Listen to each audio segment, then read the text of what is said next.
In our fellowship of Christ, our leadership of the local church, and our parenting of the children entrusted to us, we all seek forward momentum. This podcast is designed to provide that momentum in our God-given roles of leadership as we partner together to equip today's Christian leaders for tomorrow's opportunities. We hope you enjoy this episode.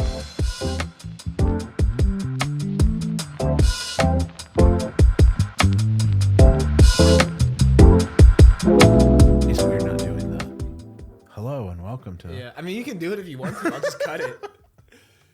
Maybe I leave your voice in and like dub it over me. Okay, Caleb, let's dive in. Let's do it. I'm excited. I'm actually really excited. Christian creatives. That's our title for this. Yeah. Caleb, you are the closest thing I know right now to a Christian creative in my life. So thanks. I'm grateful for you. For those who are just joining this podcast episode and you're like, what is happening right now? We do not have Jeff with us. We have Caleb. Caleb is our Momentum Communications Intern. You've worked with us for a little over a year now, and you're killing it. You're doing a great job. Thank you. We actually should probably just drop the title intern because you do a lot of work for Momentum, and you've done a phenomenal job. You're our content creator. So thank you. If you follow us on Momentum Instagram, at Momentum Ministry Partners. You had to pause and think I about had it to think for a about what second. it was. Caleb does a lot of videos on there. He creates a lot of our content. Delaney Ferguson, your counterpart, she's been on the podcast before. Counterpart as a coworker. Counterpart. Thank you. As a platonic coworker. I just wanted to clarify that. All right. You're both dating other people. Yeah. So just to be very, very clear about that. Yeah. Thank you. Yeah. No, we're you guys are doing a great job, and we're blessed to have the younger version of myself. No, I'm not creative at all, actually. I think you're not creative though. Do you know what I'm saying? Like a lot of times you're good at like giving me like practical direction and like I'll point you in a direction and just let you run with it. How's that? Yeah, that works. Yeah. There you go. Well, Caleb is an awesome addition to our staff, not because you're young and you're creative, but also because you have a pastoral heart. You really do a good job of like embodying our vision as an organization to be partners of the local church. And so I love what you've done. Last year, you were like, hey, let's do this thing called Verse of the Week. And if you follow us on Instagram, if you don't, you should absolutely stop what you're doing and go follow us on Instagram. Like right this second, like pause the podcast. Pause it. Yeah. Pull your car over to the side of the road and follow Momentum. And then watch Caleb's Verse of the Week. You finally figured out how to end them, so good job. Yeah, thank you. Good job. Thank you. It took like at least 6 months to figure out. It's just such an awkward like outro. I don't know. I'm like land the plane. Just land the plane. Yeah. The outro for Reels is just because it's not like a sermon. You know what I mean? Like you don't have the time to like, or even an essay. Like I'm not like repacking everything I did and being like, all right, here it is. You're just kind of like, you just end it like, especially with Reels and TikToks and shorts and stuff like that. You just kind of end it and you're like, all right. Well, usually you'll send them to me like post-production. It's done. And you're like, is this cool if I post it? And I'm like, yes, hilarious, whatever. Like, but honestly, the thing that I love is that you like, there's no like, nobody's writing a script for you of like how to like, paraphrase or apply the verse that you're giving. It's all like straight out of your heart, your, time in the word with the Lord. And that, I love. It's really good. So thank you. Yeah, it's really important to me that, and I'm sure we'll get into some of this, but like, not just that I'm like creative and make funny videos or like make stuff that looks cool, but that there's like accurate theology, like packed in, and theology might even be the wrong word, but just accurate, like an accurate view of God and who he is packed into that. Yep. Because I think a lot of like, I've seen a lot of like influencers and content creators that are like Christians, air quotes, if you're just listening to the audio, air quote Christians, and they just get a lot of stuff wrong, and they say things that sound really, really cool and really catchy and that stick in people's heads, and they're fun to repeat and repost, but they're just not. It can sometimes be clickbait. Yeah. Or they're trying to like get people all riled up, maybe to prove a point, or And I think when Christians use the Bible and what Jesus said for clickbait, it's kind of gross, and I think makes our God frown a little bit. Yeah. So. So let's carefully craft the title of this episode so that we get lots of yeah. Let's clickbait the title of this episode. All right. So, Caleb, before we go any further, these are conversations that you and I have had offline, and we said, you know what, this is worthy of letting our listeners kind of be a part of this conversation. I know you're wrestling with this. I'm certainly wrestling with this. I think the church is wrestling with this idea of like, how do you use the gifts that God has given us in order to leverage our creativity in a way that helps the church, in a way that makes Jesus make sense to people, and not in a way that like is not creative or using the gifts that God's given us. There's a fine line there. Honestly, you know this, but I'll go on record. I'm publicly saying this, I guess, on the podcast, but I personally can't stand country music. Oh, me either. Me either. Don't get me started. I know that my wife and other people are going to like unfollow me on Instagram now, but the thing is, like, I actually, as much as I can't stand country music, if I'm being honest, I would rather listen to country music than a lot of like the contemporary Christian radio stations. That I feel like that's saying like I don't like Chick-fil-A or like read the Bible. Like, I don't know, but if I'm being honest, and I've had conversations with people about this, especially in youth ministry, like, why don't you like the contemporary Christian radio stations?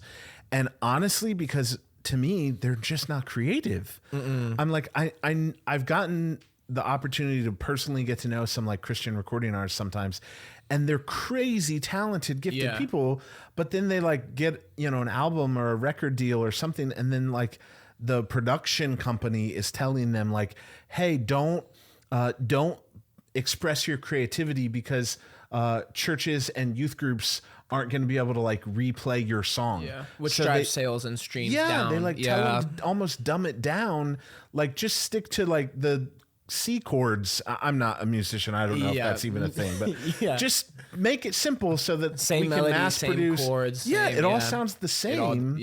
So I don't know. I get frustrated about that when I feel like we're limiting the creativity that God has given to us.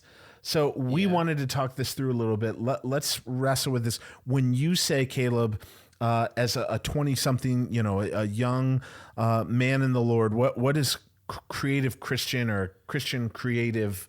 What does that phrase mean to you? What is it not? Like, put some definition to that. So I think the phrase and the idea first started to kick around and bounce around in my head because I'm working on a novel right now. Nice. And that's creative. Yeah, just a little bit. So there's some writing and some drawing and some poetry and all that kind of stuff that goes into that process. And I realized that I could contextualize the gospel and talk about Jesus through this work of fiction. And so I'm writing the phrase that Christian authors use, like it's true fiction. So it's fiction, but it's real. It's what's actually happening. And so I realized I could use my creativity and my passion there to talk about the way the world actually was and talk about who Jesus is. And so I started to wrestle with that and how do I tell a story with adventure and magic and where people get hurt and die and there's monsters and demons and there's all this stuff going on that Christians would sometimes stereotypically be afraid of. Yeah. And so how do I tell a story like that reflects who God is in the same way that Lewis or Tolkien or so I think Lewis has told more people about the gospel than Spurgeon has. Yeah. Do you know what I'm saying? And so I think trying to find that balance of like, but not being so relevant to the culture that I lose the gospel. And so I think that's where for Christian creatives that becomes tricky, where you kind of have that crossing of relevance and theology and truth. And so how do I remain relevant? How do I write a really, really good, excellent novel that captivates people and be relevant in that way? And then how do I cross that with truth? And so how do I tell the story of Jesus? And whether it could be music, it could be art. So you could be a painter, a sketch artist, you could be a musician, you could be a writer, a videographer, anything in that creative space. So how do you create something that's relevant that people look at or listen to and go, wow, that's excellent. Like that's really, really good. Yeah. And then at the same time, how do you be a Christian in the midst of that? And when people look at it, they go, oh, wow, their God is really good. Yes. And so I think that's where the line is. Yep. That's so good, Caleb, because ultimately, I think for us understanding that we are created by a creator, and we should use the gifts or the things that God gave us that make us unique. Yeah. As he created us. Scripture is clear and points to all kinds of different ways in which we're all unique, and we all have different gifts and abilities and passions and spiritual gifts. And that's by design. Oh, yeah. That's how God has made us and chose us. And so why would we not use those things or leverage everything for the gospel in such a way, as you just said, to point people to our creator? And so I think sometimes in our culture today, we see this play out where churches are hiring maybe not worship pastors, but creative arts pastors or directors, right? And so, we've talked that that creative side in ministry is actually much bigger or wider than just the worship ministry. Yeah. And talk about that a little bit. Worship is not bad. I don't want to dog on worship, because I have a lot of people that are really talented worship leaders and on staff as such, or volunteer to lead worship. And those people are definitely creatives and definitely awesome. Yeah. And to be fair, don't at me or don't, email me, because I said earlier, I don't like Christian music. I listen to worship music. Yeah. I am a follower of Jesus. Okay, Yeah. So for the record, Eric Miller hates worship music.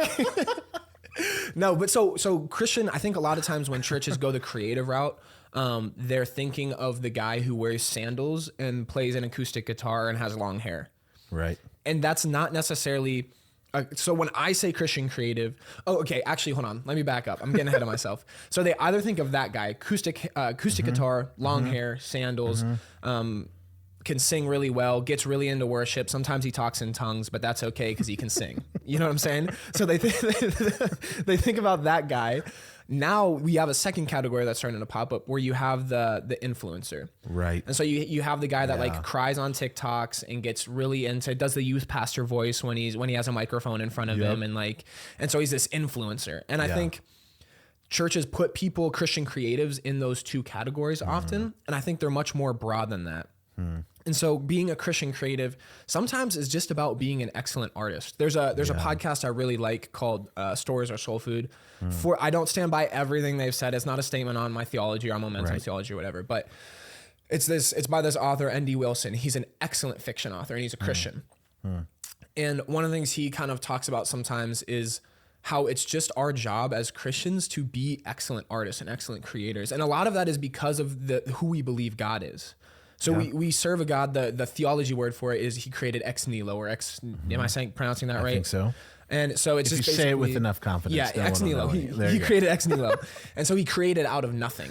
So we're walking around in our God's imagination right now, which is crazy to think about. Next time you look at a tree, genuinely pause for a second and be like, this is my God's imagination. Yeah. Like he just created this for fun because he could, because it glorifies him. Yep.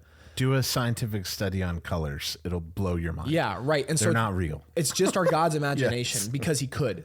Yeah. And so that's the creative God we believe we're serving.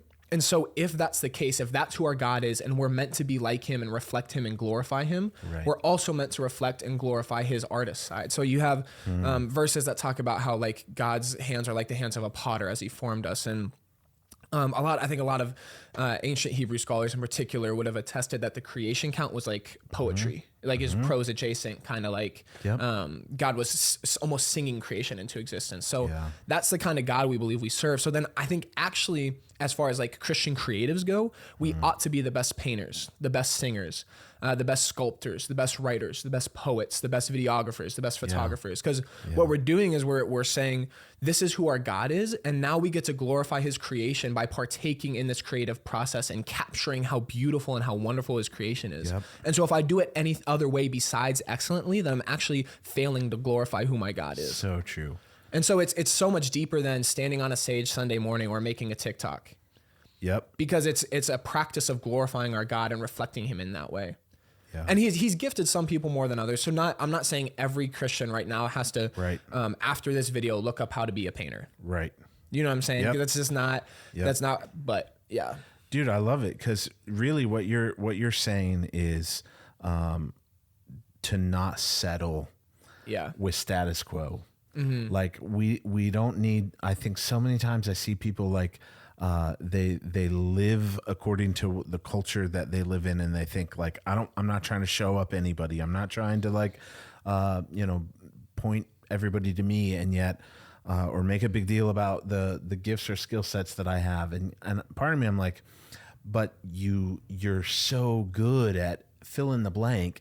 Yeah. And I'm like, figure out how to leverage that for the gospel. Figure out how to like point people to the Lord in your talents and in your abilities. And I agree with you. I think like there are, like, when you step back and look at some of the like the well-known like Christian influencers or leaders, athletes, some of the greatest athletes on the face of the earth right now would identify as Christ followers. Yeah. And I'm like, that's amazing. Like, yeah. Steph Curry or Cooper Kupp, and like, I love Dude Perfect. Like, they're the #1 YouTube channel on the face of the earth. Like, and they all like, you can go to their concert, you can go to their whatever, their events, and they're going to tell you about Jesus, which is sick. That's I so love cool. that stuff. Yeah. And that, I think, is what you're saying of like, we should be living in such a way that when people look at us as Christ followers, they see the Creator because of how we're living our lives. Yeah. So I think it fits with the like kind of, I guess, I don't know if it's an evangelical principle, but the evangelical principle of being set apart and being the evangelical church loves to talk about that. And I think sometimes being set apart and being different in such a way that people look at the way you live and go, oh, their God is good. Like, I can tell who their God is because of the way they live. I think that also applies to the things that we create. Yep. And that also goes then to the created art that we consume. Yep. And I think this is where the church has become a little bit afraid of art at times, is because it's not, it's interpretive. So it's not straightforward. It's not 2 + 2 = 4. And so I think the church has tended towards, things like apologetics or philosophy and science, because 2 + 2 = 4 every time. Yeah. So we can talk about how atoms shake on a certain frequency and defend God in that way. And so it's easy to reason. There's no interpretation. And so the church has had a big push, I think, in the past probably 10 years towards like apologetics and science and math, which is not bad. If you're a scientist, I know some guys who are genuine like rocket scientists, and they're brilliant and they do a great job of defending the faith and rah rah rah. So I'm not dogging on people like that, but I think the church has trended away from art and artists because art is interpretive, and that's scary. And there has to be a lot of work then that goes into interpreting art. And so it's easier to just tell your kids not to read Harry Potter than it is to read Harry Potter with them and talk about what was good in it and what was bad in it and what the author is trying to say. It's easier to just tell them not to listen to rap music because, and I think some rap music is just not worth listening to be fair. But it's easier to just say, my family doesn't listen to hip hop because we're Christians. Right. Rather than to listen to hip hop with your kids or with your youth group or whatever, and go through it and interpret it and be able to talk about it and the art side of it and the music side of it. And so I think there's value to be had, especially in mediums like books and movies and TV and YouTube, like and that kind of content.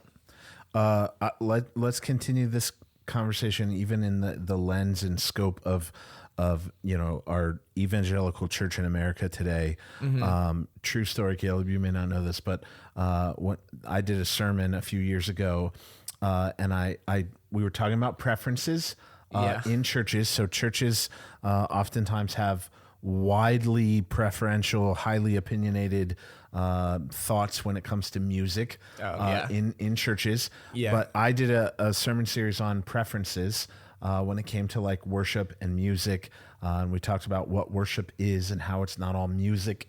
And worship is a lifestyle. And but I actually took a Lecrae and Trip Lee song and I read our congregation the lyrics, and not in like the way that they rhymed. Yeah, you were rapping. I worded them in such a way so that they got the like message of the song. And I read it and I said like thumbs up, thumbs down, like give me like is this a good lyric spiritually or bad?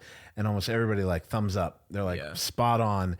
And then I actually played the song and the look.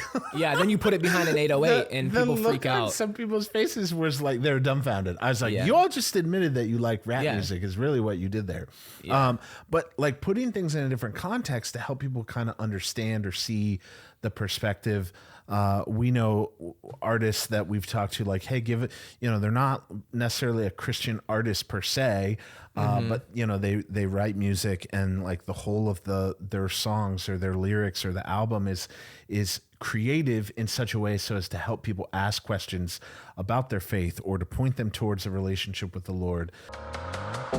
Thank you so much for listening to this episode of the Momentum Ministry Partners podcast. We want to just hit pause for a second. The episode's not over. Don't click away. We're just hitting pause for a second to tell you guys about one of the amazing ministries God has entrusted us with. Travel Teams offers experience in sharing your faith, learning ministry skills, giving your testimony, building team relationships, and so much more. Team members get the opportunity to memorize scripture, learn how to spend quality time with God, and get to be a part of a greater discipleship group, as well as learning how to work hard. Foundational character qualities will be emphasized and taught by pastors, national ministry leaders, as well as our trained adult mentors. To learn more about Travel Teams and how to be a part of the life change that's going on there, visit us at www.buildmomentum.org. Thank you so much, and I hope you enjoy the rest of this episode. And there's beauty in that stuff where maybe unbelievers are listening to that and they're drawn in by it and they're intrigued by it and they're like, there's something different about it.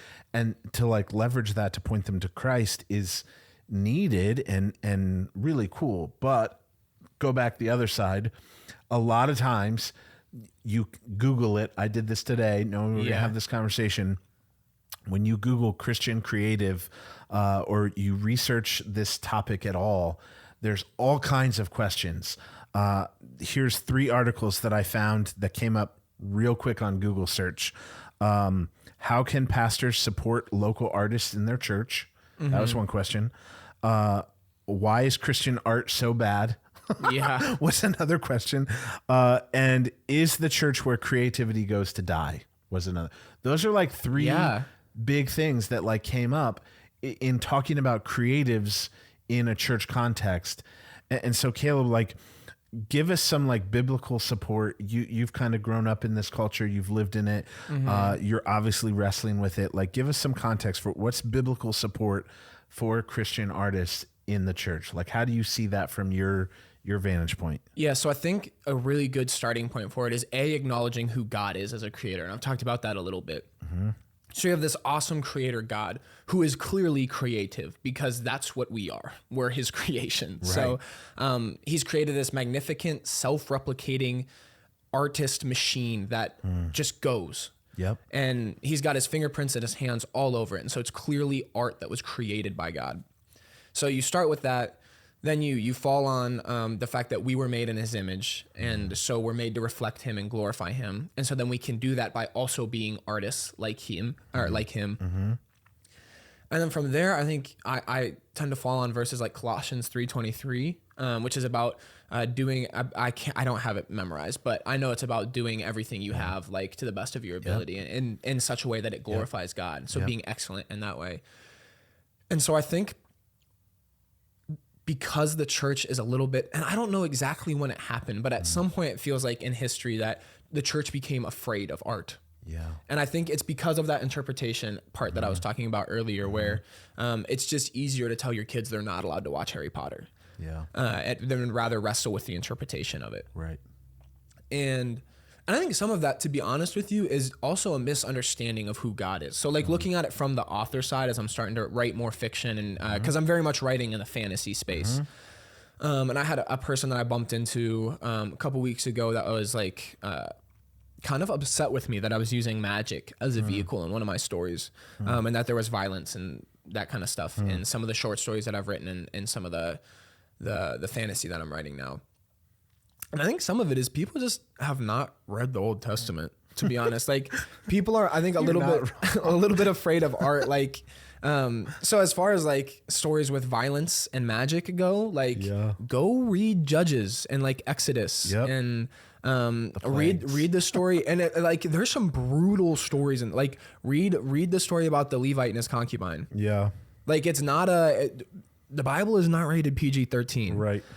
So there's a lot of like, and so you have to be willing and able to navigate that and interpret that and digest that. And so I think we've become really comfortable in not interacting with our Bible as if it's art created by God. And it's not just simply labeling the Bible art is not fair. So understand I'm making a generalization for the sake of what I'm saying right now. But and so we're not willing to approach the Bible as a created work of art that our God knit together for us in a story that we get to read and interpret it. Yeah. And so there's beauty in, so God told stories where people get raped. Right. And he put that in his Bible. Right. And so finding how that story that God told reflects him and where he is in the midst of that, I think is valuable. And so I think we're afraid of interpretation, and that is limiting. And so as a result, because the church is afraid of interpretation and a little bit afraid of art and the work that takes, I think we've driven artists away from the church. And so, because if you closed your eyes right now, if I told you to close your eyes and picture the music recording artist that is going to school right now for their bachelor's in composition. I don't even know what the degree is, but if you close your eyes and picture that person, if you close your eyes and picture the fashion major or the art design major or anybody who's a major right now that's my age and Gen Z that's going into any kind of fine arts, you close your eyes and you picture them, and a word you would not use to describe them is Christian. That's like at the bottom of the list. True. And I think that is because of the perception that like the church is where art goes to die. Right. And I think, and I don't totally know how we address this. I think that it starts with realizing that a lot of times art is the place where theology and relevance intersect. And so it's really, really easy to explain the gospel in the context of the Chronicles of Narnia. Right. And because that's very digestible and interpretable, and it's an easy way to talk about it. Right. And so I think when you have that realization and then encouraging artists to create, so the church has to be a safe place for Christian artists to throw paint on the wall. And it's going to be a little bit messy because it's going to drip down the wall and get on the floor, and you're going to have to scrape it off and repaint the walls, and painting's a messy process. But the church has to be a safe place for young Christian creatives to throw paint on the wall and see if it sticks and see if it looks good. Rather than a place where they throw paint on the wall and the congregation goes, "Whoa, why is there paint on the wall? How'd this get there?" Does that make sense? Or Caleb, can I give you my perspective? Now we've now talked about this, but as I'm listening to you and I'm sitting here trying to kind of think, why do some churches not have creative people? Why is it that some, and I'm not trying to bash on churches, but some churches, they know that they need technology. They know that they should have social media, and not, we can go into a whole theological discussion about what, what the church is and isn't. But you can get pretty deep with that. In this conversation, in this context, I think there are times where you don't have your most creative people playing the creative roles. I ran our social media at my church for a while, mostly because I was the youngest person on staff and I knew how to run social media. Was I the most creative person? Nope. Could I create good graphics or things that would draw people in? Nope. Was I a good photographer? Nope. But I was the person that was willing and able to do it. And I think oftentimes that can be, you have a need in a church, and you find somebody who's willing and able to fill that need. And then the people that truly are creative, you're phenomenal photographers who understand like the art of capturing the subject in their pictures and telling a story in their composition or their lighting or the editing or all that. Like they don't have a role. And there's not a part for them to play because, well, we have, the youth pastor running social media and, he knows how to work Canva and just put text over a picture that he found online. So like, I honestly think when you look at, the makeup of our church, I want to get to this. I want to come back to your, like, where relevance and theology meet. But I think part of it is when you think about churches, we long for things to be black and white. We long for things to make sense, to fit into a framework that sits well with us, where it's easy to apply the truth of God's word in my life, and I don't want to get too uncomfortable with it, and so I want things to be black and white. And when things are in color and they're 50 shades of orange and they're all you got paint, you just mentioned paint dripping on the floor. Like sometimes in our churches where we have, you know, pews and stained glass, paint dripping on the floor doesn't jive. That's I don't know what to do with that. Yeah. And it can create this complexity where then it can alienate the creative people, or there's not a room or space for those other voices to be heard. And in essence, what I think we almost sometimes, whether inherently or uninherently do, is we subdivide and we just hang out with the people who are like us. Yeah. And thus you have different churches. And when you look at the whole of creation and humanity, you see all kinds of colors. Yeah. You see all kinds of different viewpoints and perspectives and application of. That's, to me, the beauty of like even meeting in a small group. I love the times where the people in my small group, you have people who are single, you have people with kids, you have people that are elderly, you have empty nesters, you have a well-rounded perspective. Even we were in a small group where we had people from multi-ethnic, and I loved that because how they viewed scripture and the application of scripture in their life was completely different than me. And I needed that. Yeah. I loved that. I learned to appreciate that. Oh, it's so important. And so to me, I think that's part of the reason where our churches can sometimes be divided or segmented. And I'm not choosing the right words here, but when even rolling off that a little bit, I think this popped in my head as you talked about the churches with stained glass windows and pews, which ironically, stained glass windows are very artistic. So at some point that was like, I'm sure was frowned upon. Yeah. Well, I'm sure at some point there was a church that put a stained glass window in, and all the other churches are like, are we going to do that? Is that allowed? But I think church culture, and this is not necessarily a bad thing. I think church tradition is awesome, particularly when it pertains to church doctrine and particularly when it pertains to theology. Yeah. However, I think churches are very prone to tradition. And again, that's not across the board a bad thing. But I think we're very prone to tradition, and oftentimes creatives are the ones who push against that tradition. So creatives are oftentimes the ones who, to take the worship leader, for example, because that's a very commonly accepted church position. Yeah. A true creative person who's composing their own music, not just figured out how to play the chords on a guitar in the order that makes the head pastor clap, but a true creative person who's composing their own music and pushing the boundaries a little bit is going to be the person who says, what if we didn't just do Christian contemporary music? Or what if we played something else besides Maverick City music? Right. And oftentimes that makes the people who grew up church, like in that church culture and in church tradition, that makes those people generally just a little bit uncomfortable. And church tradition is not bad across the board. Maverick City's great. I actually really like Maverick City. Some of our people listening may not know who Maverick City even is. They're like, that's new to me. Because they're still listening to Chris Tomlin. So and Chris Tomlin's awesome for branch the record. Branch out. But, and so I think oftentimes in the midst of our clinging to tradition, we end up like recoiling against the people who are like, wait, what if we tried this? Like, what if we reinvested a lot of our church's efforts that's been going into like traditional media and trying to invite people to our church that way? What if we reinvested all of those efforts into a social media campaign? And churches go, whoa, we've never done that before. Right. Why would we do that? We're just gonna keep inviting our neighbors and doing the church cookout once a year, and that's how we're gonna get people to come, which is fine. That's cool. It's not necessarily bad that you have the church cookout once a year. Bringing those creative people onto your vision and mission and implementing, using those. That's part of being the body of Christ. We all are using our distinct gifts and abilities to work together as a team. So Caleb, let's kind of dive in. We're running out of time here, but let's talk about this idea. I know your phrase is like, where do relevance and theology meet in terms of being creative?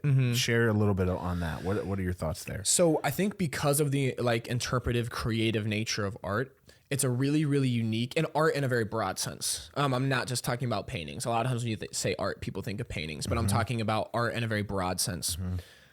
I think it's a really, really unique place where both being relevant to the people around you, and whether those are Christians or non-Christians, because of art's interpretive emotional nature, it's very relevant all the time. You can look at a painting that was painted on the ceiling of a cathedral hundreds and hundreds of years ago, and you feel something. It kicks up something in your stomach where you're like, oh my gosh, that's beautiful. You look at the statue of David that was carved, I don't know how long ago, but it's old. It's an old piece of art. You look at that and you go, oh my goodness. You listen to even somebody like Beethoven, who's like, not he's not going to be on a TikTok trend anytime soon. Right. You know what I'm saying?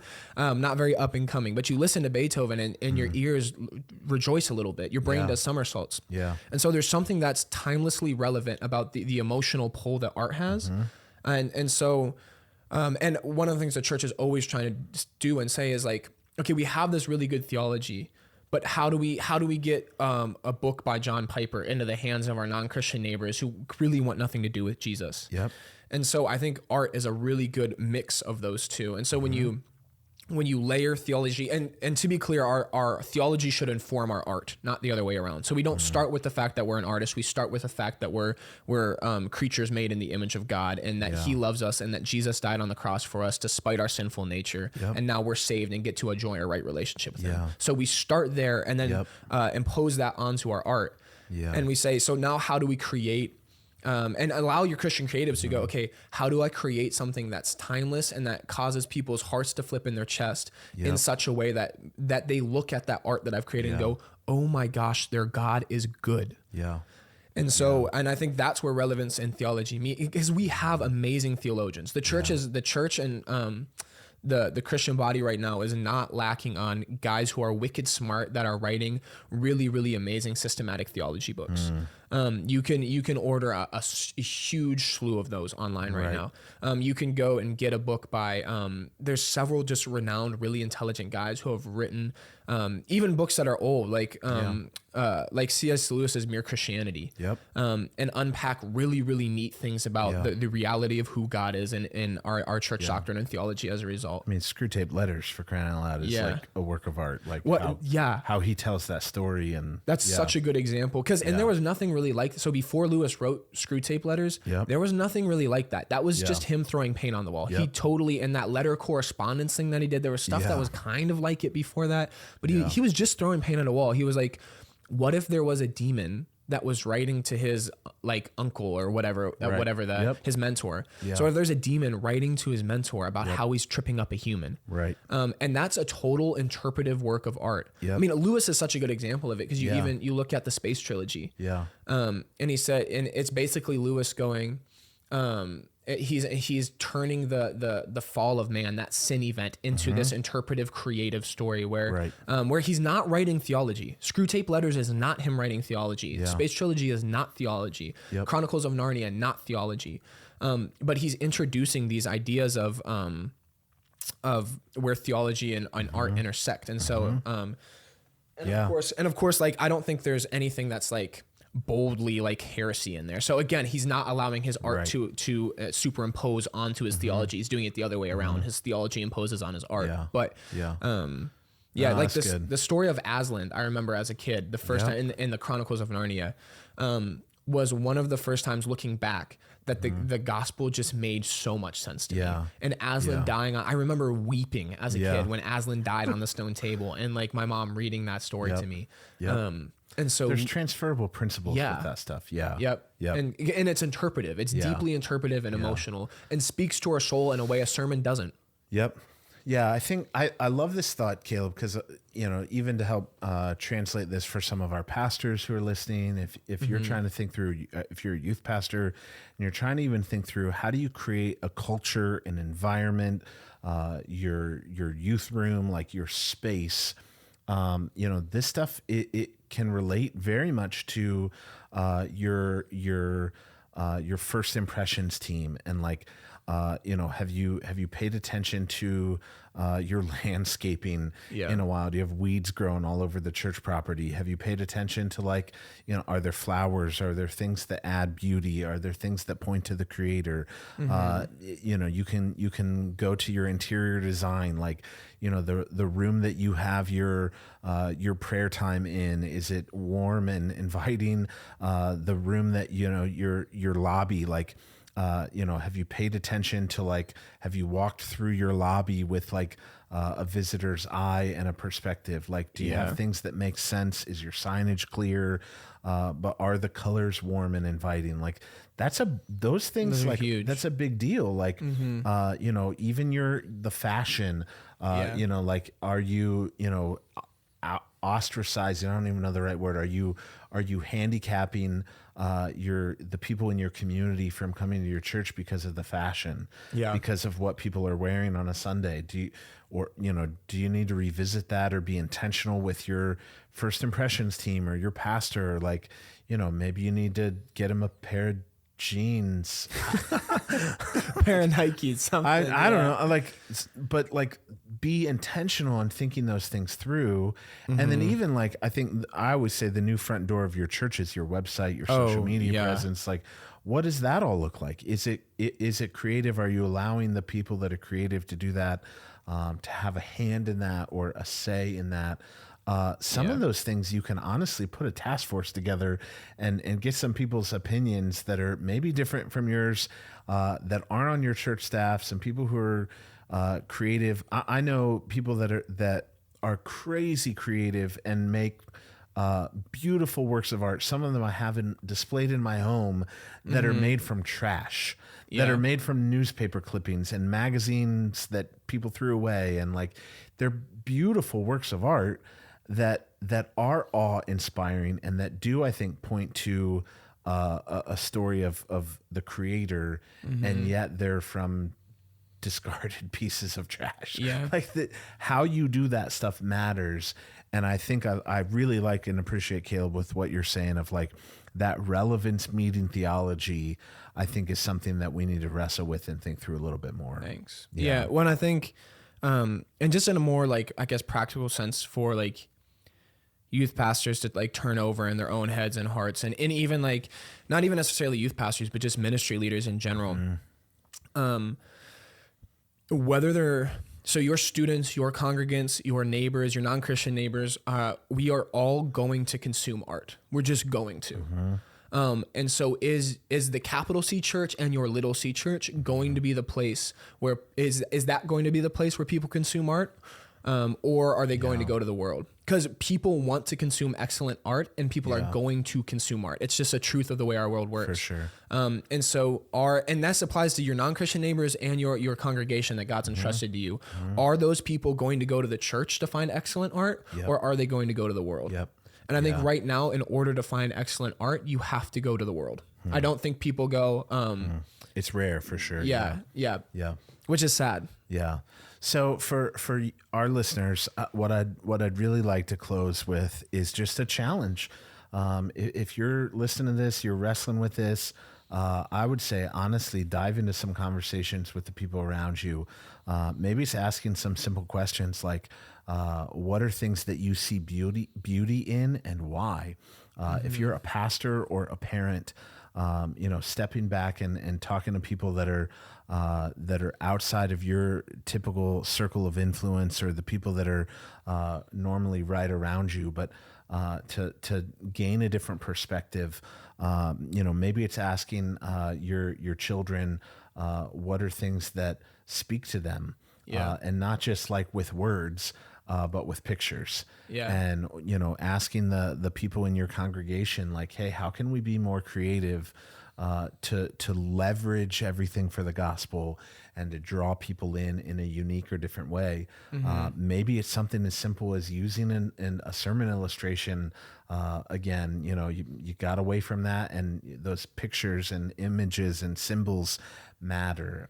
Maybe it's mixing up the background to your worship slides that's been the same palette color for a while, and having a graphic or something with movement to it, or just being creative and looking at something from a different lens.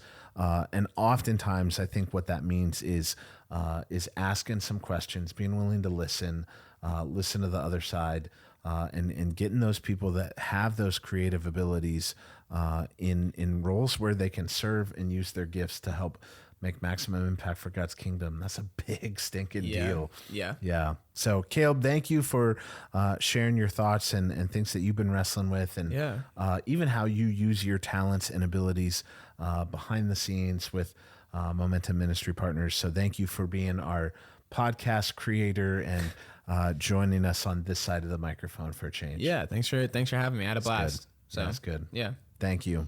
Yes, sir. Cool. Thanks for tuning in, listeners. And that's on the gang. Well, friends, that's going to do it for today's podcast. Thank you so much for tuning in. We'd be honored if you went ahead and subscribed to the podcast, and that way you can just stay up to date with the new and exciting episodes we have coming for you. We'd also be honored if you just took a second to rate and review the podcast. That helps others to know about this resource as well. If you have any questions or a topic you'd like us to address, please feel free to email those to us at info@buildmomentum.org. That's info@buildmomentum.org. To learn more about Momentum Ministry Partners and our many resources, follow us on social media at Momentum Ministry Partners and on our website, buildmomentum.org. And if you're interested in supporting Momentum, feel free to visit us at buildmomentum.org/give. We see you guys next week.